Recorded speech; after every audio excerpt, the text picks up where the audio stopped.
Alors ce soir, je parlerai des éléments de la purification de l'âme. Comprenez par là, assainir son aura. Première partie. Selon la Bible et la foi chrétienne.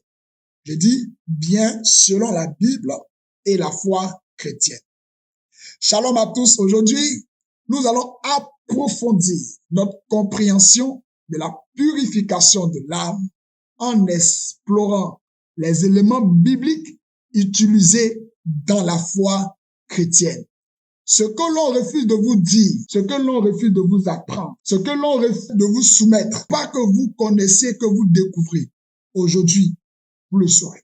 Que ce soit la religion chrétienne, que ce soit la religion Krishna, que ce soit le bouddhisme, que ce soit la religion musulmane, elles ont particulièrement toutes ces religions des vérités essentielles et universelles. J'ai eu à comparer beaucoup de choses, mais c'est pas ça qui attire mon attention. Dans toutes ces religions, on est à ce qu'on appelle la purification de l'âme. Nous, l'Église, l'Esprit de la grâce, le Saint-Esprit nous a introduits, mais plusieurs sont restés au seuil. Beaucoup ne sont pas montés. Dieu fait qu'il faut garder les choses secrètes, qu'il faut conserver le sacerdoce. Mais le voile a été déchiré. Le voile a été déchiré. Donc, par moment, il faut vraiment ouvrir. Il faut ouvrir le livre. Il faut ouvrir le livre, c'est-à-dire la révélation, et l'offrir au peuple de Dieu. Ce soir, le Seigneur nous fera la grâce d'entrer dans la révélation de la parole de Dieu. En ce qui concerne, je dis bien, la purification de l'âme selon les éléments bibliques. Ce sont des éléments symboliques, mais c'est aussi des éléments pratiques pour la purification spirituelle et la consécration à Dieu. Je voudrais lire Matthieu le chapitre 2. Concernant la naissance de Jésus et l'action posée par les rois mages. Et je tiens à rappeler avant lecture que les mages venaient de l'Orient. Alors, on sait tous que l'Orient, le bastion de la spiritualité. L'Orient. Et là-bas, il y avait beaucoup de divinités. Par exemple, en Égypte, il y avait plus de 3000 dieux. 3000 dieux. Aujourd'hui, en Inde, il y a 1 600 000 dieux. En Inde, il y a 1 million, je dis bien 1 600 000 dieux. Mais vous connaissez qu'un seul Dieu. Vous connaissez Jéhovah. Aujourd'hui, dans l'appellation du nom de Jésus-Christ, n'est-ce pas? Mais laissez-moi vous emmener dans la profondeur, dans la spiritualité. Matthieu le chapitre 2. Certains sont en train de commencer à me regarder avec un œil bizarre. Ouvrez bien vos yeux. Ne regardez pas avec un œil bizarre. Ouvrez bien vos yeux. Alors, la Bible dit, Matthieu chapitre 2, le verset 7. Alors Hérode fit appeler en secret les mages et se fit préciser par eux l'époque de l'apparition de l'étoile. Puis, il les envoya à Bethléem en disant, allez et prenez des informations précises sur le petit enfant. Quand vous l'aurez trouvé, faites-le moi savoir afin que j'aille moi aussi l'adorer. Après avoir entendu le roi, il partit et voici l'étoile qu'ils avaient vue en Orient les précédait. Arrivée au-dessus du lieu où était le petit enfant, elle s'arrêta. À la vue de l'étoile, ils éprouvaient une très grande joie. Veuillez souligner cela dans vos Bibles, s'il vous plaît. Veuillez souligner cela. À la vue de l'étoile, à la vue de votre étoile, à la vue de votre aura, à la manifestation de la lumière de votre destinée. Alléluia. Que la joie soit autour de vous. La parole. Le verset 11. Ils entrèrent dans la maison, virent le petit enfant avec Marie, sa mère, se prosternaient et l'adoraient. Ils offrirent ensuite leur trésor et lui offrirent en présent de l'or, de l'encens et de la myrrhe. Je m'arrête là. Ils offrirent à qui? À Christ. Ils offrirent. Quand Jésus est né, ce n'est ni les sacrificateurs. Réalisez bien, ce n'est ni un membre du Sanhédrin. Ce n'est ni les adeptes du judaïsme, ce n'est ni les scribes.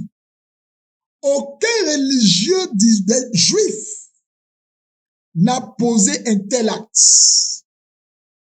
Mais quelque chose que devaient refuser Marie et Joseph, c'était l'encens et la myrrhe. Mais bizarrement, ils n'ont pas refusé l'encens, la myrrhe. Ce qu'ils ne devaient pas refuser, c'était l'or, parce qu'ils avaient besoin de l'or. Mais remarquez que la Bible dit, après que les rois mages aient fini d'adorer, ils offrirent quoi? De l'or, de la myrrhe et de l'encens. Ces trois éléments-là, conservez-les. On va travailler là avec. Je vais lire maintenant Ézéchiel, le chapitre 16. Ézéchiel, le chapitre 16. J'ai eu à aider un pasteur, mais un aîné dans la foi, qui traversait pas mal de problèmes, trop de difficultés. Il s'est marié par 2 fois. Et par deux fois, il a dû divorcer à cause de l'adultère que ses épouses qu'il a eues avaient commises. La deuxième, avec qui il a eu 3 enfants, s'est retrouvée en France. De l'Afrique, de la Côte d'Ivoire, elle s'est retrouvée en France. Elle n'a plus jamais appelé son mari. Elle n'a plus appelé son mari. Il a tout fait pour entrer en contact avec elle.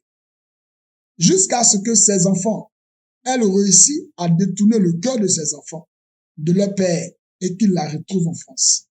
Jusqu'à aujourd'hui, cela a été un périple pour lui. Mais Dieu l'a fait grâce. Dieu nous a fait grâce de nous rencontrer. Et j'ai partagé avec lui cela. C'est qu'il a totalement libéré. Aujourd'hui, cet homme de Dieu a une église. Cet homme de Dieu est stable. Il s'est marié. Cet homme de Dieu, j'ai dit, il est stable. Il est rentré dans une autre grâce. Parce qu'il avait compris ce que vous allez comprendre ce soir. Un homme de Dieu, il est mon aîné dans la foi, qui a servi avant moi, mais qui a été béni parce qu'il lui manquait ceci, que vous saurez. Ézéchiel, le chapitre 16. La parole de Dieu, quand elle nous fait du bien. Je vais lire à partir du verset 1er jusqu'au verset 7. Ça va être long, mais l'enseignement sera court parce que c'est la première partie. Ne vous en faites pas. On va tenir le programme. La parole de l'Éternel me fut adressée en ces mots. Fils de l'homme, fais reconnaître à Jérusalem ses horreurs. Tu diras ainsi par le Seigneur l'Éternel à Jérusalem. Par ton origine et ta naissance, tu es du pays de Canaan. Ton père était un Amorien et ta mère une Hittite. À ta naissance, au jour où tu naquis, ton cordon n'a pas été coupé. Tu n'as pas été lavé dans l'eau pour être purifié. Tu n'as pas été frotté avec du sel. Tu n'as pas été enveloppé dans des linges. Nul n'a porté sur toi un regard de pitié pour te faire une seule de ces choses. Par compassion pour toi, mais tu as été jeté dans les champs le jour de ta naissance, parce qu'on était dégoûté de toi. Je passais près de toi, je t'aperçus en train de te débattre dans ton sang. Je te dis, vis dans ton sang. Je te dis, vis dans ton sang. Je t'ai multiplié par 10 000, comme les pousses des champs, et tu t'es développé.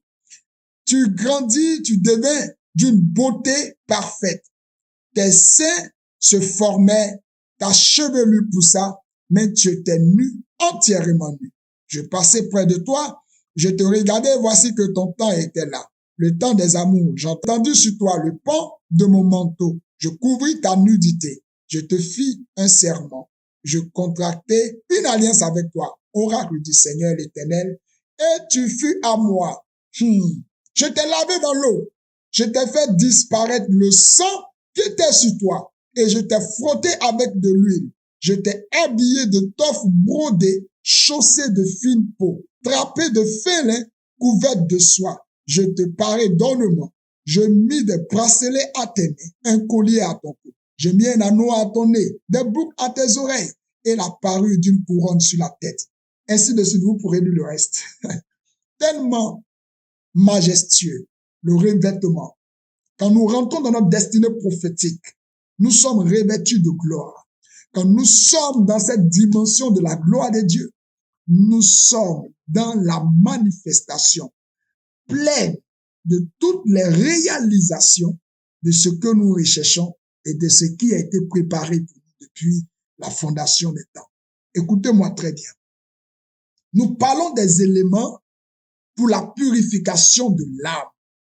Les éléments de la purification de l'âme. Il y a deux choses que communément nous utilisons tous. Nous utilisons ces deux choses communément pour purifier notre être.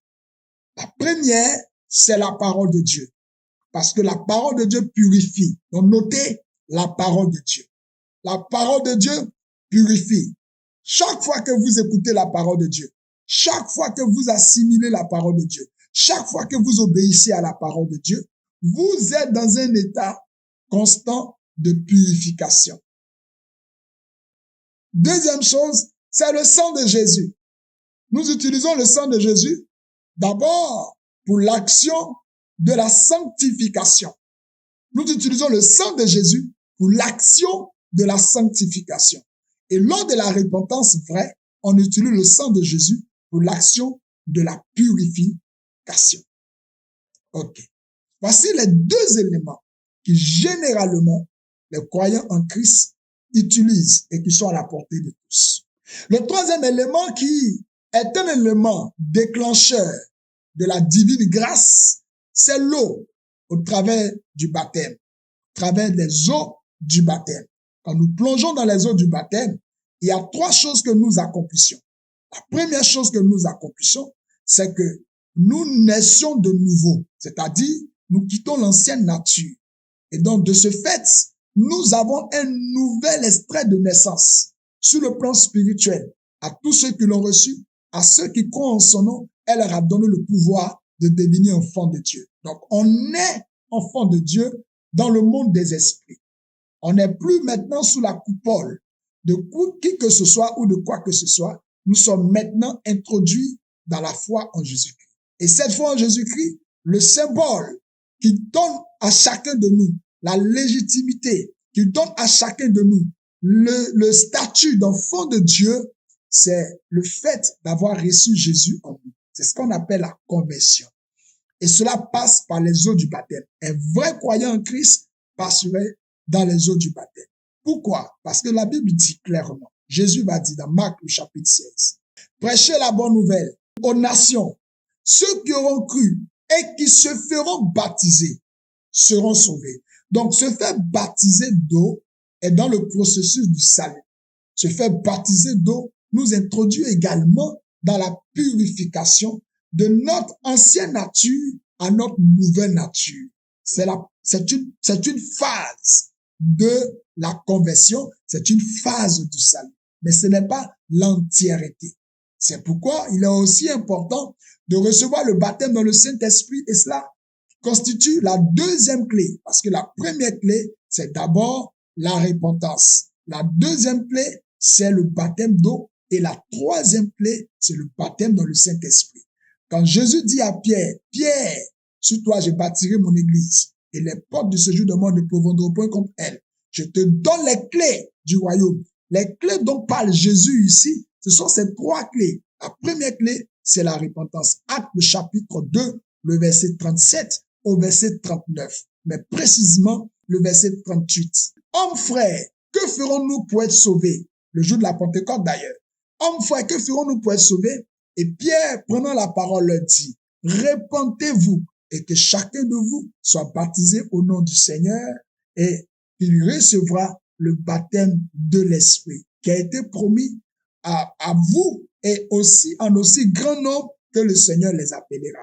Acte chapitre 2, le verset 38. Quand la Bible parle du plan du salut, voici les trois clés. Je sais qu'il y a beaucoup qui ne savaient pas ça. Voici les clés. Quand la Bible dit, je te donne les clés du royaume, là, c'est ça les trois clés. Il n'y a pas autre clé. C'est ça. Celui qui accepte Jésus dans la repentance, qui se fait baptiser et qui reçoit le baptême dans le Saint-Esprit a accompli les trois choses. La première, c'est la mort. La deuxième, c'est l'ensevelissement. La troisième, c'est la résurrection. Je vous ai dit qu'on parlera de spiritualité. Pourquoi la mort de Jésus est un signe puissant de la victoire de l'enfant de Dieu sur toute la création et sur toutes les entités depuis le monde des ténèbres. À cause de ces trois choses, la mort de Jésus. La mort de Jésus, c'est la repentance vraie.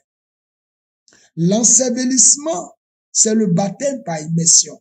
Être baptisé, le fait de se baptiser. Je meurs avec Christ. Tous ceux qui ont reçu le baptême, on leur a dit de mourir avec Christ. Donc, je meurs en Christ. Je meurs avec Christ. Ça, c'est le baptême. Donc, je renonce à tout. Je renonce, c'est-à-dire le baptême, le signe du baptême. Le baptême est le symbole du renoncement. J'ai renoncé à ma vie ancienne. J'ai renoncé au péché. Avant, j'étais ceci, avant, je faisais cela. Je partais avec les penchants de mon cœur. Mais maintenant, en Christ Jésus, je suis né de nouveau. Et donc, je renonce à toutes ces choses-là pour marcher dans l'obéissance à la parole de Dieu. Là, on n'est pas dans le cours de baptême. On n'est pas dans le cours des néophytes. On n'est pas dans le cours des enfants. Là, on parle de la spiritualité. Parce que ce que je vais vous dire, le jour où vous avez accepté de vous faire baptiser, peut-être qu'on vous l'a pas dit de façon crue, mais on vous a initié. Le mot cru, le mot peut-être vulgaire, vous avez subi une initiation. C'est un recrutement, c'est un enrôlement. Vous faites partie maintenant des enfants de Dieu. À cause de quoi? Dû à votre baptême. Le baptême certifie votre naissance en Christ. Si vous nous suivez en ce moment que vous n'êtes pas encore baptisé, faites-le vite. Courez voir un homme de Dieu. Allez-y dans l'église la plus proche où la parole est prêchée.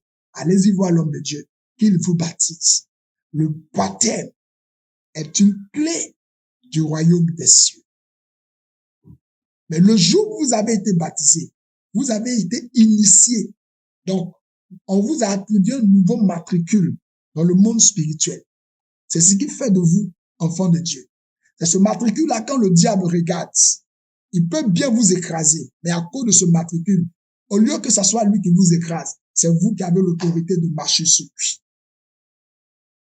Le baptême, beaucoup ne savent pas que le baptême est un rituel. Le mot est sorti, le mot est fort, hein, n'est-ce pas? Mais le baptême est un rituel. C'est un rituel chrétien. C'est un rituel. C'est pourquoi, quand il doit avoir baptême, les hommes de Dieu qui doivent officier pour le baptême sont conscients que là, ils peuvent mourir. Là, les jugements peuvent se faire. C'est pourquoi c'est pas donné à tout le monde d'opérer par le baptême, de faire le baptême. Vous allez voir que par moments, dans les eaux du baptême, c'est là qu'il y a des manifestations. Les esprits de famille se manifestent. Moi, j'ai fait des baptêmes où les esprits de famille se sont manifestés dans l'eau pour maîtriser cette affaire-là, dans l'eau. Donc, c'est pourquoi il est bon de prendre les petits bassins, ne pas aller en profondeur. Le baptême, merci de le dire, le baptême est un rituel chrétien. Et quand on parle de rites, ce sont des actions d'adoration. Ne banalisez pas le baptême. Ne jouez pas avec le baptême. Votre baptême a été votre clé pour accéder au ciel. Le fait d'avoir reçu Jésus dans son cœur, il dit, je suis à la porte et je frappe. Celui qui entend, qui ouvre, je rentrerai. Je souperai avec lui et lui en retour, il fera quoi? Il soupera avec moi. Il dit, je souperai. Donc, le baptême, en réalité, dans la repentance, nous invitons Jésus à entrer. Mais dans le baptême, ce n'est plus Jésus qui entre, c'est nous maintenant qui soupons avec lui. C'est ce qu'il nous propose. Souper avec quelqu'un, c'est ce que la personne vous offre, que vous consommez. Donc, Jésus dit, je rentrerai chez lui, je souperai avec lui. Ça, c'est la repentance. C'est vous qui exposez à Jésus ce que vous êtes. C'est vous qui l'invitez dans votre vie. Quand cette étape est passée, que vous allez dans les eaux du baptême, vous allez maintenant entrer dans le royaume. Vous allez entrer dans le royaume. Vous venez souper maintenant avec lui. Lui vous propose d'entrer. Parce que lui, dans la repentance, il est rentré dans vous, votre royaume. Maintenant, lui, il vous invite dans son royaume par le baptême. C'est un passage. C'est une introduction. Vous entrez. C'est une initiation. Vous devenez enfant de Dieu. Donc, vous aurez maintenant un nouveau langage. Vous aurez maintenant vous avez un nouveau statut. Le baptême, ne jouez pas avec votre baptême. Est-ce que vous savez qu'il y a des prières qu'on fait à partir de son baptême, le jour de son baptême? Oui, la manière dont vous célébrez votre date d'anniversaire là. Vous ne savez pas que vous devez célébrer spirituellement votre date de conversion en Christ pour renforcer vos capacités spirituelles. Mais le baptême est un rituel qui est fait à l'autel de la conversion, l'autel de la croix, parce que le baptême, il est fait pour honorer la croix, la mort, l'ensevelissement et la résurrection de Christ. Je ne vais pas m'attarder là-dessus. Je sais que vous avez compris cette partie-là, même si c'est pas aller trop en profondeur. Vous irez faire des recherches. Allez-y poser des questions au pasteur. Allez-y poser des questions à votre leader. Il vous donne des éléments de réponse. C'est votre droit. Dites-lui que vous avez lu quelque part. Vous avez entendu quelqu'un dire des choses, c'est bizarre. Il vous donne encore plus d'explications. Le mot n'est peut-être pas approprié. Quand on lit la Bible, on ne voit pas cela vraiment, mais c'est la vérité. C'est une initiation. Vous n'êtes plus du commun d'un mortel. Vous êtes né non de la chair, ni du sang. Vous êtes né de Dieu. C'est une initiation. Claire. Ça, qu'on ne se blague pas.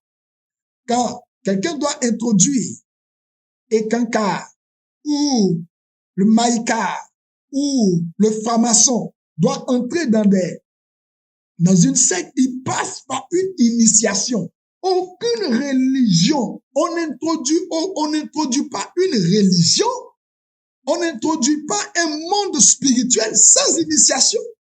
C'est pas possible. Le baptême est une initiation. Alors, le cas exceptionnel, c'est le brigand à la croix. Ça, c'est lui le cas exceptionnel. Mais quand Jésus mourait, la Bible dit que l'eau est sortie d'un côté. Qui dit que c'était pas le symbole de son baptême aussi?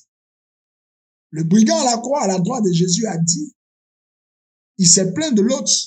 Pourquoi est-ce que tu peux l'injurer, lui qui est juste, qui n'a pas péché comme nous?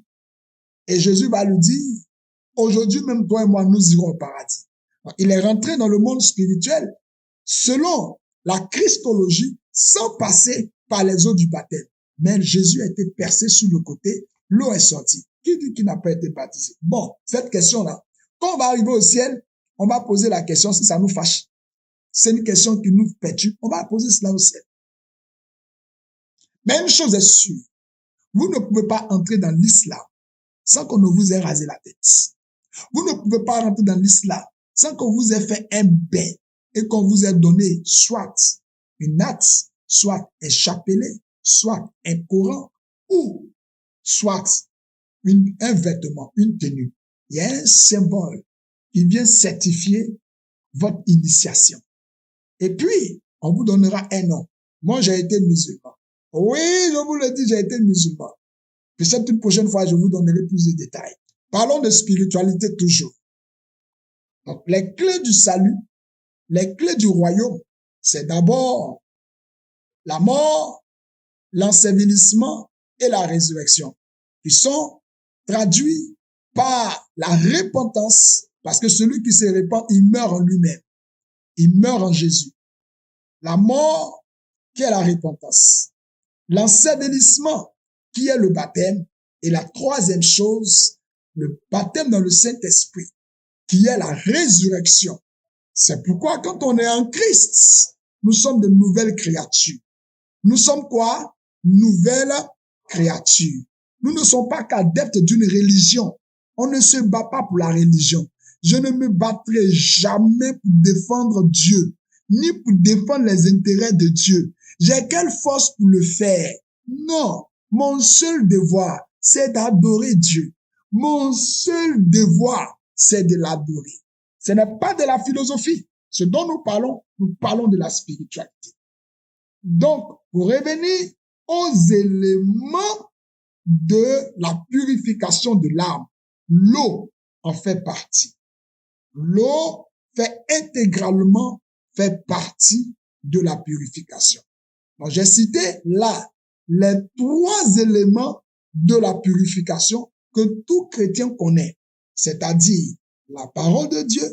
Purifie-nous par ta parole, car ta parole est la vérité, n'est-ce pas? La parole de Dieu, premier élément. Deuxième élément, le sang de Jésus. Nous sommes sanctifiés, justifiés par le moyen de la foi, par le sang de Jésus, n'est-ce pas? Troisième élément, l'eau. L'eau est un élément qui nous certifie notre purification. Mais ce n'est pas tout. Là, on va rentrer dans une autre étape de la purification que vous devez savoir, les éléments clés de la purification, qui fait que aujourd'hui, vous allez pouvoir nettoyer votre aura. Vous allez pouvoir nettoyer, mais c'est la première partie, je vais citer peut-être 3, 4, 5, peut-être 6 dans un bref instant, mais qui vous serviront pour ceux qui auront avec eux ces éléments, apporter de ces éléments. Vous verrez comment votre vie deviendra. Dès même aujourd'hui, si vous utilisez l'un de ces éléments, vous allez voir ce qui va se passer dans votre vie dès aujourd'hui. Parce que c'est systématique, c'est automatique, c'est immédiat. En fait, quand vous passez par ce processus de purification par ces éléments, vous migrez automatiquement à un autre niveau. Vous vous redécouvrez automatiquement. Vous voyez une nouvelle personne. C'est comme quelqu'un qui est barbu, qui a laissé ses barbes, qui a laissé ses cheveux pousser en désordre. Le jour qu'il arrache tout ça, le jour qu'il se rase, vous allez voir un nouveau visage. Ça va vous choquer de voir le nouveau visage. Mais effectivement, il a toujours eu ce visage, mais en réalité, il était touffu à cause du mauvais entretien, à cause de la chevelure qui n'était pas au bon endroit. Dès l'instant où cela est ôté, il entre automatiquement dans une nouvelle grâce, n'est-ce pas? Mais cette grâce-là, elle a toujours existé. C'est comme ça. Quand vous allez faire une purification de l'aura, quand vous allez faire une purification de votre âme, votre étoile va commencer à briller. De la même manière que les rois mages ont détecté l'étoile de Jésus, avant de l'avoir vu, ils étaient réjouis déjà. Ils se réjouissaient déjà. Avant de l'avoir vu, ça veut dire que l'étoile de Jésus avait déjà ordonné son statut. L'étoile de Jésus avait déjà, comme on appelle, extériorisé son statut. Ce qui était dans son aura avait déjà été présenté. Ézéchiel, le chapitre 16, nous présente la situation d'Israël. Il nous parle des origines. Il nous dit d'où vient Israël. Amorien, Héthien. Il nous dit d'où il vient. Il nous dit qu'Israël a été abandonné. Et il a répété, il a insisté dans ton sang. Le verset 6, Ézéchiel 16. Je passais près de toi, je t'aperçus en train de te débattre dans ton sang. C'est comme ça la vie de beaucoup parmi nous. Ils se débattent socialement, ils se débattent professionnellement, ils se débattent maritalement, ils se débattent financièrement, ils se débattent spirituellement, ils se débattent dans leur santé, ils se débattent dans leurs relations, ils se battent.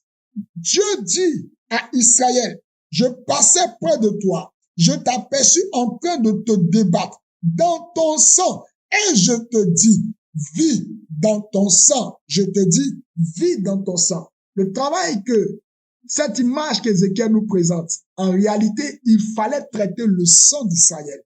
Israël a une origine. L'origine d'Israël n'était pas pure. Israël était amorien. Savez-vous qui étaient les Amoriens? Israël était hittite. Savez-vous qui étaient des Hittites? Écoutez, la parole de Dieu dans laquelle nous sommes en train de naviguer va nous ouvrir un boulevard de bénédiction. Dieu dit à Israël, ton problème, pourquoi tu as été abandonné? Pourquoi personne n'a eu pitié de toi? Pourquoi les bénédictions ne descendent pas sur toi? Pourquoi tu n'es pas paré? Pourquoi tu es nu, Israël? C'est à cause de l'impureté dans ton sang. Il dit, vis dans ton sang. Donc Dieu lui-même prend sur lui de traiter le sang, de traiter l'âme, de traiter l'aura. Le verset 16, 7, il dit, je t'ai multiplié par 10 000 comme les pousses des champs et tu t'es développé. Si Dieu n'avait pas traité le sang, Israël ne se serait pas développé. Voici la raison pour laquelle le pauvre Lazare, qui était un enfant de Dieu, a rejoint le sein d'Abraham. Le pauvre Lazare n'a pas compris qu'il fallait qu'il traite son sang. Il n'a pas osé traiter son sang. Tous ceux qui ne traitent pas leur sang, ils vivent une vie lambda. Tous ceux qui ne traitent pas leur sang, si leur vie est déjà hypothéquée par une main des ténèbres, ils vont subir la main des ténèbres. Mais tous ceux qui traitent leur sang, tous ceux qui traitent leur aura, ils entrent dans de nouvelles dimensions. Je peux vous garantir ce que je vous dis. À ma qualité de serviteur de Dieu, ce n'est pas pour un live ou pour un programme en ligne que je vais perdre mon salut ou que je vais mettre aussi mon appel à risque. Non, je vous dis, ce que je vous dis, c'est la pure vérité et c'est la spiritualité. Premier élément que je voudrais partager avec vous, en plus de ce que vous savez déjà, vous savez que l'eau est un élément purificateur, vous savez que par le baptême d'eau, bien sûr, vous savez que quoi d'autre encore que j'ai cité, la parole permet de purifier, parce que quand on écoute la parole assainit notre mentalité, nous avons une nouvelle mentalité, une nouvelle intelligence, la parole enlève ce qui est mauvais, la parole te dit non, ne mens pas, donc tu ne mens pas, n'est-ce pas? Ça, c'est la parole qui te pousse à te purifier. En plus de la parole, en plus de l'eau, nous avons aussi cet élément qui est le sang de Jésus, n'est-ce pas? Mais maintenant, je vais vous apprendre quelque chose. Première chose, l'hysope. Premier élément, l'hysope. L'hysope est mentionné plusieurs fois dans la Bible. L'hysope est un outil de purification. Dans l'Ancien Testament, l'hysope était utilisé pour asperger le sang du sacrifice sur les personnes et les objets à purifier. On utilisait les plantes d'hysope, les feuilles d'hysope. Et David va faire sa prière du psaume 51. C'est-à-dire, au verset 7, il dit, purifie-moi avec l'hysope et je serai pur. À cette époque-là, le sang de Jésus n'était pas le moyen par excellence. Ils ne connaissaient pas ça. Mais Dieu leur avait donné un élément qui n'a pas disparu. Le sang de Jésus fait le travail du salut pour t'emmener au ciel, pour que tu aies la robe de justice. Le sang de Jésus t'emmène au ciel. La purification de ton sang. Le sang de Jésus aussi fait cela. Mais il y a un élément qu'on appelle l'hysope. L'hysope, quand on part au cimetière, dans nos villages, les personnes âgées sur la plateforme qui connaissent un peu la tradition pourront vous le dire. Quand on part au cimetière pour une inhumation et qu'on revient du cimetière, avant de rentrer dans la ville, il faut se laver les pieds, il faut se laver les mains, il faut se laver la tête. Les Africains, ayez peur d'eux, l'Afrique, il y a tellement de choses en Afrique. Alors, un jour, je vais demander maintenant à quelqu'un pourquoi c'est fait ainsi. Il dit parce que là où on est parti, c'est le règne des morts. Là-bas, on est parti, c'est le royaume des morts. Et quand on va dans le royaume des morts, on va dans les souvenirs enterrés, on va dans les oubliettes. Donc, on est allé dans le royaume des morts. Là, on revient dans le royaume des vivants. Il nous faut nous purifier. Il dit, mais avec quoi? Il dit, mais c'est les feux d'hysope. Il dit, mais ça, c'est biblique. Est-ce que vous savez que c'est biblique? Il dit, oui, c'est biblique. Je sais que c'est biblique. Or, la personne avec qui je parlais n'était pas chrétienne. Enfin, d'une chrétienne, mais sa vie, non.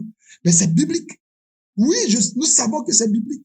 Et c'est pas aujourd'hui qu'on a commencé. Ce n'est pas quand les Blancs sont arrivés avec la Bible en Afrique qu'on a commencé à utiliser l'hysope. L'hysope a toujours été utilisé. Mais qui diantre leur a donné cette révélation?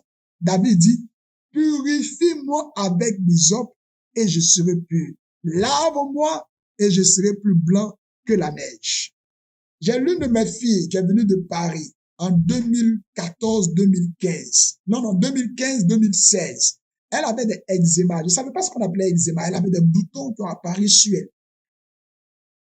Les boutons ont apparu sur elle. Et c'est quoi ça veut dire? On appelle ça eczéma. Mais ça fait des taches, des choses comme ça sur elle.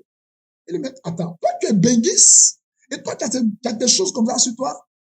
Bon, est-ce que je peux prier pour toi? Mais laisse-moi parler à ton pasteur. Je vais lui demander s'il connaît quelque chose.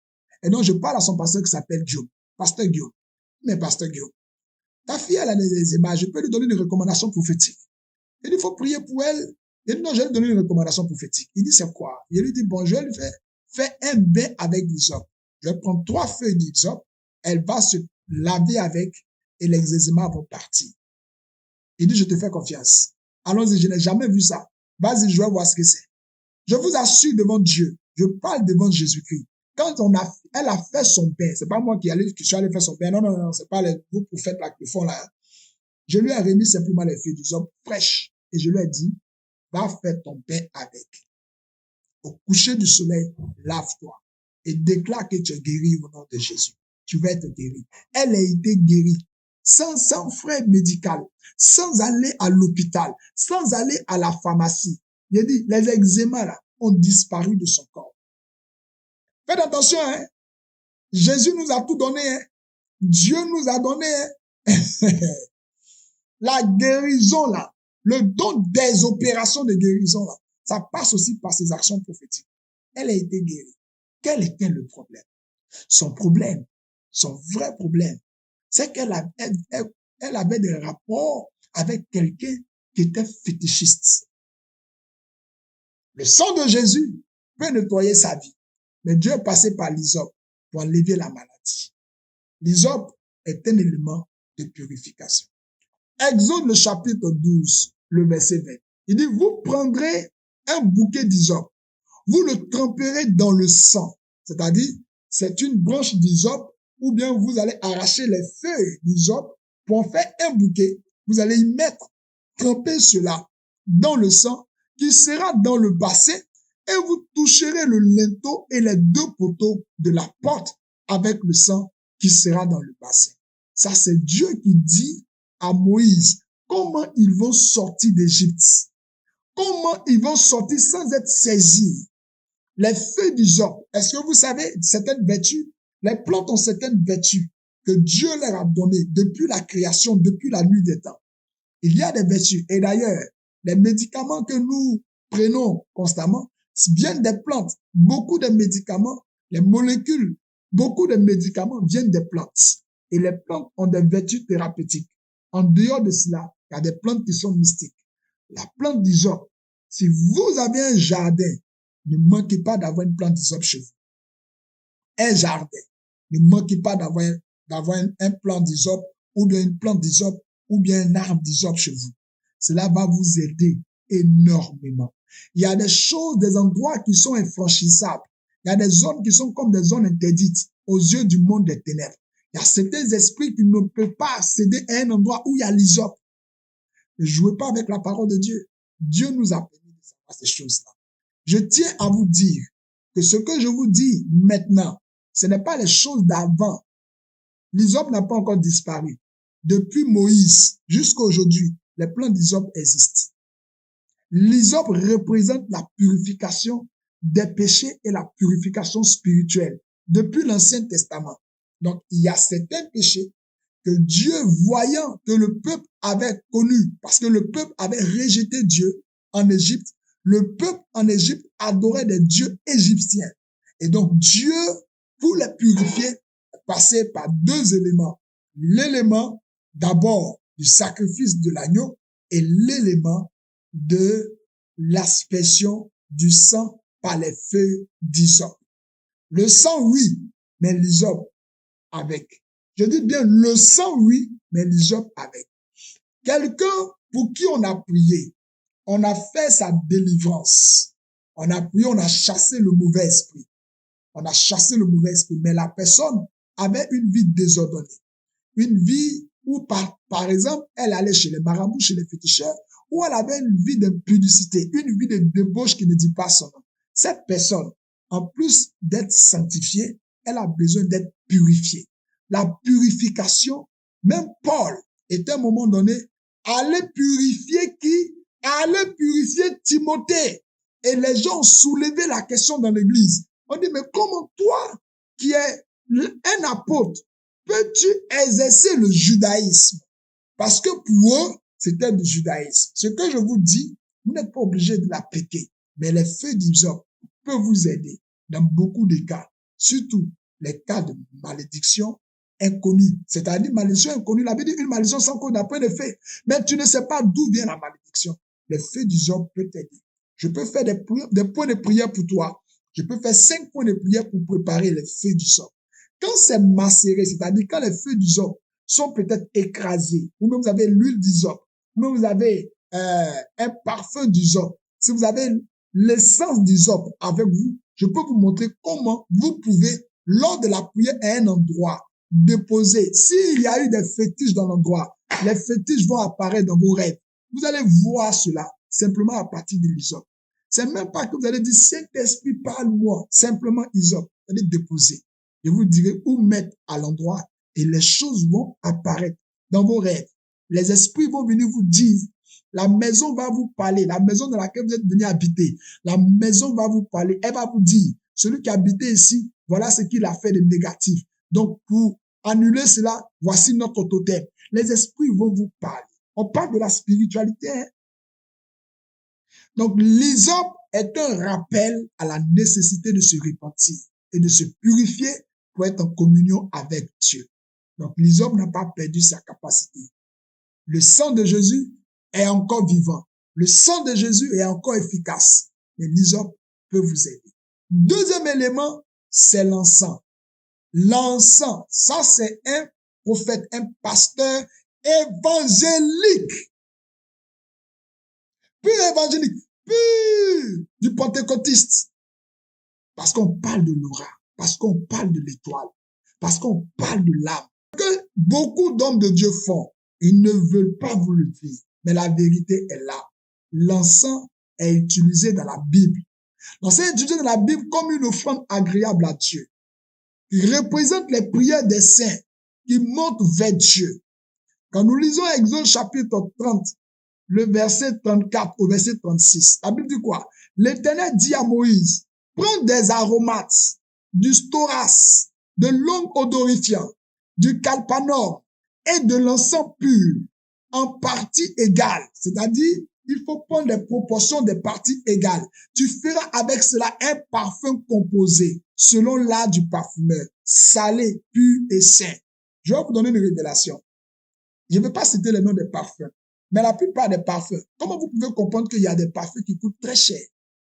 Vous voyez même là, le millilitre du parfum. Il est tout petit, petite quantité, mais il coûte très cher. C'est pas à cause de l'odeur, hein. C'est à cause des vertus qui s'y sont attachées. Les parfums que vous y mettez, les grands parfums que quand vous mettez, ça sent bon. Oh là, il a un très bon parfum. En réalité, c'est pas l'odeur en question, hein. C'est l'essence du parfum.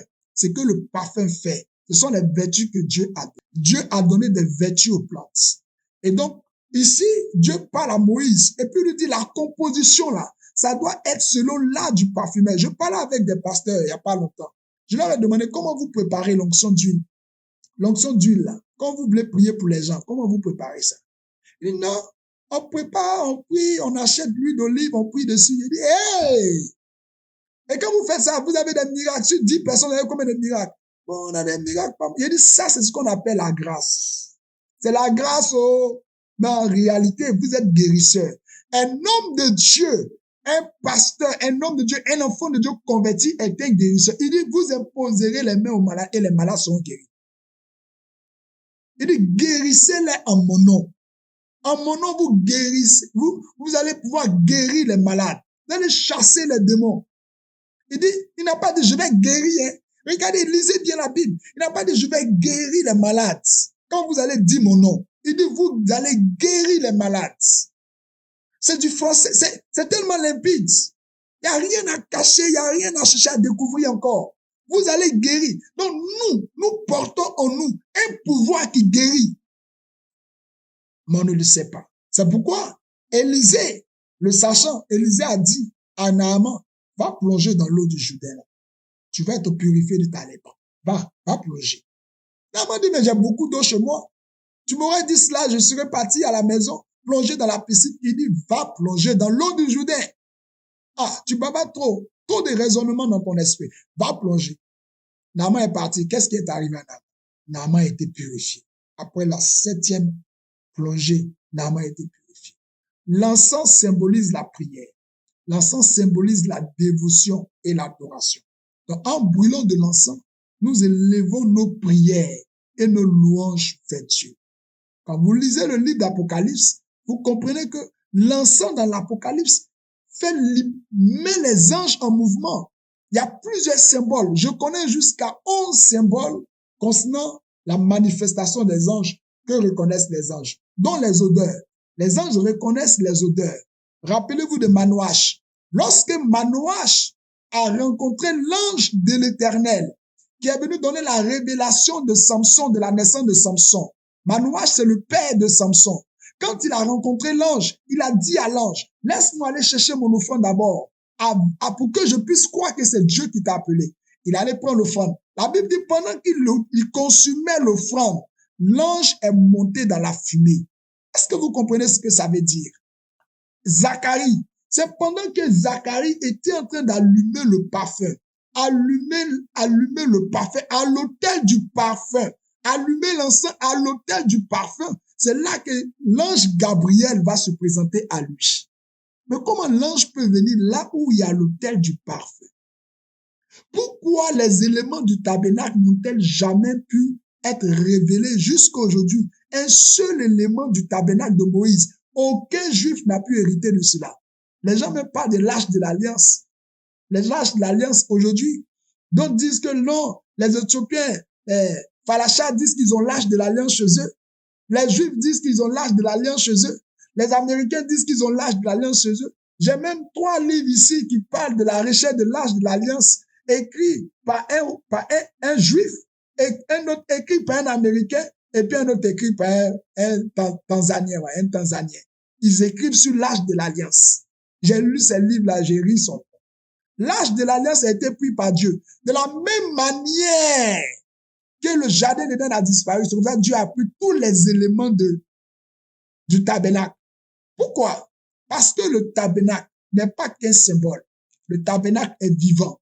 Jusqu'à aujourd'hui dans le ciel. Jésus, quand vous lisez Hébreux le chapitre 8, Hébreux le chapitre 9, quand Jésus est mort, il est monté au ciel avec son sang dans le tabernacle éternel. Il allait présenter son sang. Il allait présenter son sacrifice pour qu'il soit agréé pour être assis à la droite de Dieu le Père, afin d'accomplir la promesse d'Éphésiens le chapitre 1 du verset 1 au verset 3, qui fait de nous dorénavant des bénéficiaires du trône de la grâce. Nous bénéficions par le sacrifice de Jésus présenté au tabernacle éternel du trône de la grâce. C'est pourquoi la Bible dit, nous sommes bénis de toutes les bénédictions spirituelles dans le ciel et sur la terre. Éphésiens le chapitre 1, le verset 1 au verset 3. Nous sommes bénis de toutes les bénédictions spirituelles. Ce dont nous parlons ce soir, c'est de la spiritualité. Et pour ceux qui ont l'oreille pour entendre, ils savent que s'ils s'amusent à s'appliquer à ces choses, ils vont rentrer dans d'autres dimensions. Vous voulez faire bouger les anges connaissent les odeurs, les anges connaissent les couleurs, les anges connaissent les symboles. C'est pourquoi vous allez remarquer que les symboles sont importants dans le monde spirituel. Les anges, ils connaissent les symboles. Qu'est-ce que nous dit Apocalypse chapitre 8? Laissez-moi vous lire Apocalypse chapitre 8, le verset 3 au verset 4. Je suis en train de parler des éléments de la purification, mais je ne vous ai pas dit encore comment on l'utilisait. Donc, ne vous précipitez pas. Vous dites, voilà, le révérend a dit, non, je vais faire. Laissez-moi vous donner les indications. Et ceux qui ont la conviction de cette action vont le faire. Ce n'est pas une obligation. Mais je dis que cela peut aider. Regardez ce que la Bible dit dans Apocalypse chapitre 8, le verset 3. Et un autre ange vint se placer sur l'autel. Il tenait un encensoir d'or. On lui donna beaucoup de parfums pour les offrir avec les prières de tous les saints sur l'autel d'or devant le trône. Donc, devant le trône de Dieu, il y a un autel. Il y a un autel où on allume l'encens. Hein? Ça, c'est Apocalypse, hein? La révélation, le livre de la révélation. qui dit que dans le ciel, devant le trône de Dieu, il y a un autel. Mighty God. C'est Apocalypse qui nous a révélé que la terre va disparaître et qu'il y aura une nouvelle terre et que la nouvelle Jérusalem va apparaître. C'est Apocalypse qui nous a dit ça. Hein? Apocalypse l'a dit que le diable est descendu sur la terre parce qu'il y a eu guerre dans le ciel. Comment nous on sait? C'est Apocalypse qui nous a dit. Aucun livre n'a parlé de ça. C'est vrai. Ézéchiel en a parlé tout petit peu. Ésaïe en a parlé véritablement. Mais en réalité, c'est Apocalypse qui nous a donné beaucoup plus de détails. Apocalypse dit, l'orgueil est monté dans le cœur de Lucifer et il a combattu contre les anges de Dieu. Il n'a pas été vainqueur. Dieu l'a précipité. Voilà comment le diable est descendu sur la terre animé d'une grande colère, sachant qu'il a peu de temps. Comment on sait ça? C'est Apocalypse qui nous dit ça. Mais regardez sur Apocalypse là. Qui a écrit? Qui a écrit la révélation? C'est un apôtre. C'est un disciple de Jésus qui dit dans le ciel, voici ce que lui il a vu. Il a vu un encensoir, un ange qui tenait un encensoir. Je suis évangélique, mais je respecte les prêtres catholiques. Je les respecte à cause de leur spiritualité. Je dis à cause de leur spiritualité. J'ai eu des amis prêtres, j'en ai même en ce moment. Et quand nous parlons de la solennité des choses spirituelles, il est surpris de ce que je lui montre, mais je suis surpris du fait qu'ils ont conservé des choses qui leur donnent aujourd'hui une certaine notoriété, un certain impact dans la société, mais que nous, les évangéliques, avons rejeté. Mais je vous dis pourquoi nous avons rejeté.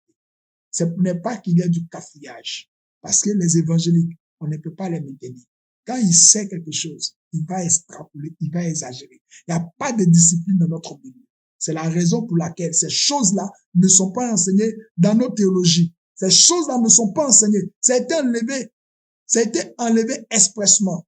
Mais vous allez remarquer que les catholiques, les protestants continuent toujours dans ces pratiques qu'on appelle des rituels d'adoration. Pourquoi ils le font? Parce que ça existe dans le ciel. Je ne vous dis pas d'aller le faire. Je vous explique. Je vous mets des faits. Je vous présente un tableau. Voici ce qui est. Je ne vous dis pas d'aller le faire.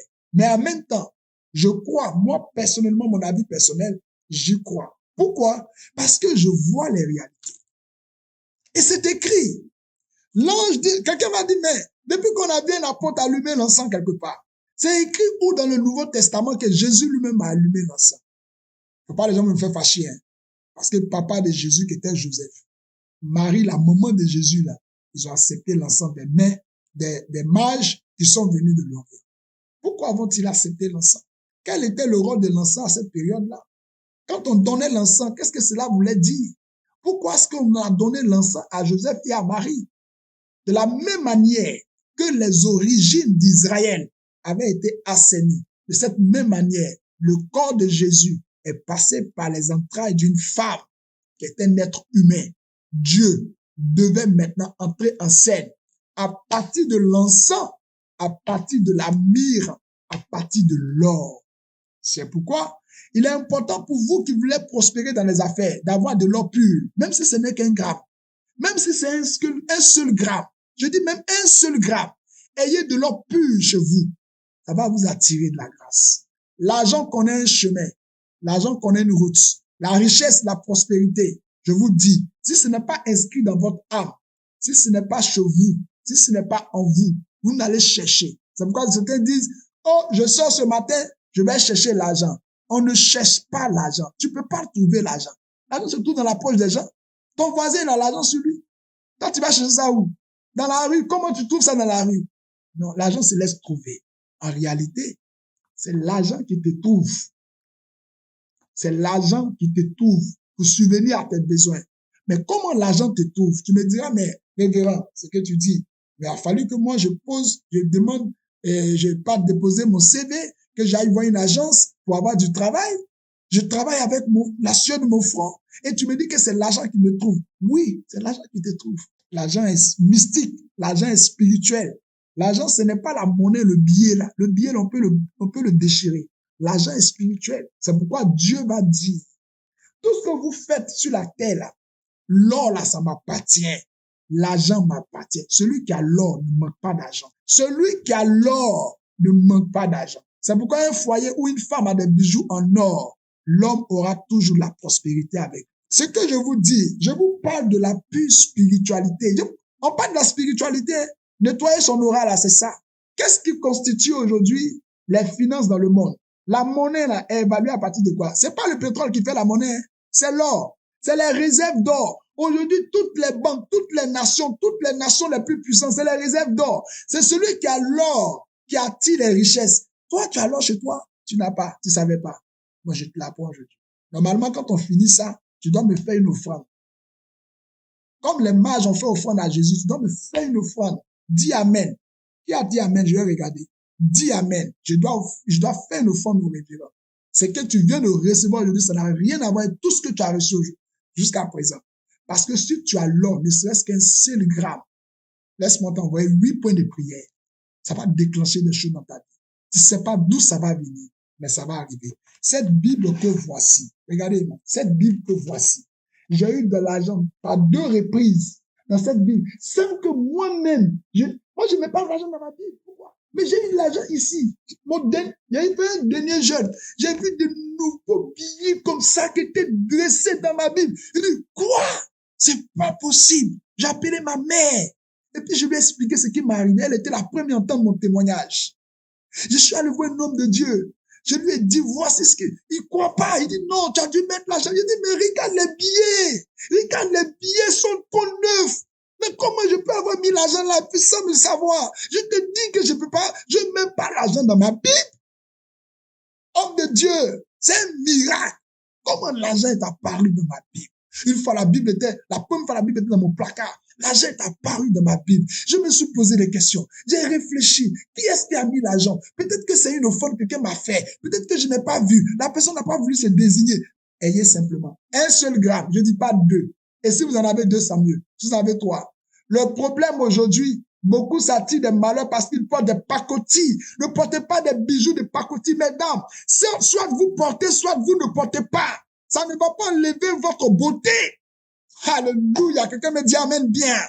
Tu portes des bijoux qui sont vivants. Tu portes des bijoux, porte de véritables bijoux. Arrêtez les pacotilles. Ça, c'est la séduction du diable pour vous imposer la pauvreté. Si je refuse, écris la lettre R en commentaire. Oh, écris la lettre R. Voyez, en dehors de ma bague, je ne porte aucun bijou. Aucun, si ce n'est les lunettes. Même les lunettes, j'ai exigé que ça soit des quartiers, des originaux des quartiers, qu'on me mette de l'or, pas de l'amusement. Ce n'est pas un jeu. La vie n'est pas un jeu. Vous allez voir que les hommes riches, ils vont payer des titres, c'est des lingots d'or, non, la richesse là, si ton sang n'a pas accepté, si ton âme n'a pas accepté, ça ne peut pas venir dans ta main, quelle que soit ton intelligence. J'ai bien envie de m'arrêter là, on a fini même. Il y a longtemps on parle. Et puis je n'ai pas encore eu d'offrande. Que Dieu vous bénisse. Je ne suis pas là pour vous raqueter, hein, mais je parle parce que c'est la spiritualité, c'est tout. Donc, deuxième élément, c'est l'encens. Je n'ai pas fini le test. Le verset 4 dit ceci. La fumée des parfums monta avec les prières des saints de la main de l'ange devant Dieu. Est-ce que vous comprenez? Il y a un ange qui est devant Dieu qui reçoit tes prières. Mais ces prières-là sont agréables à Dieu parce qu'il y a l'encens que l'ange allume. Il y a différentes sortes d'encens. Ne vous amusez pas avec la spiritualité. Non, on parle de spiritualité. Que Dieu vous bénisse. Ce soir, je vous ai dit que nous parlons de spiritualité. Et donc, le deuxième élément que je suis en train de vous présenter, c'est l'encens. Le troisième élément que je veux vous présenter maintenant, qui symbolise, qui est un élément de purification, qui permet de purifier, c'est le sel. Donc, le sel est utilisé dans la Bible et le sel est un symbole de pureté, de préservation. Le sel est le symbole de fidélité à l'alliance, à l'alliance de Dieu. Lévitique, le chapitre 2, le verset 13 dit, tu mettras du sel sur toutes tes offrandes. Est-ce que quelqu'un a compris ce que j'ai dit? Ça, c'est Lévitique qui dit, Tu ne laisseras point ton offrande manquer de celle de l'alliance de ton Dieu.